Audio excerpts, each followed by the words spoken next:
പണ്ട് സ്കൂളിൽ പഠിച്ചുകൊണ്ടിരുന്ന സമയത്ത് കേട്ടിട്ടുള്ള ഒരു കോമൺ ചോദ്യമാണ്, ക്ലാസ് റൂമിലെ ബ്ലാക്ക് ബോർഡിൽ ഒരു വര വരയ്ക്കും, ഇത് തൊടാതെയും മായ്ക്കാതെയും എങ്ങനെ ചെറുതാക്കാം? അതാണ് ചോദ്യം. അപ്പൊ അന്ന് തല പുകഞ്ഞ് ആലോചിക്കുമായിരുന്നു.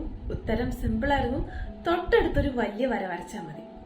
അപ്പൊ നമ്മുടെ മുന്നിലുള്ള പ്രശ്നത്തെ ചെറുതാക്കാൻ നമ്മൾ വലുതാകണം, നമ്മൾ കുറച്ചുകൂടെ പവർഫുൾ ആകണം. കഴിഞ്ഞ വീഡിയോയിൽ നമ്മൾ പറഞ്ഞു Vastu is an energy saver, energy booster. So ആ എനർജി സേവിങ് നമുക്ക് കിട്ടുന്നില്ല എങ്കിൽ പിന്നെയുള്ള മാർഗം നമ്മൾ സ്ട്രോങ് ആൻഡ് പവർഫുൾ ആകുക എന്നുള്ളത്. മറ്റൊരു ഉദാഹരണം നോക്കാം. നമ്മൾ മാർക്കറ്റിൽ പോയി ഒരാഴ്ചത്തേക്ക് ആവശ്യമായിട്ടുള്ള പച്ചക്കറികളും കുറച്ച് സാധനങ്ങളും ഒക്കെ 2 കവറിലായിട്ട് വാങ്ങി തിരിച്ചു വരിക. അപ്പൊ ഇതൊരു 10 വയസ്സുള്ള ഒരു കുട്ടിക്ക് കൊടുക്കുകയാണെങ്കിൽ ഇത് ഭയങ്കര ഹെവി ആയിട്ട് തോന്നും.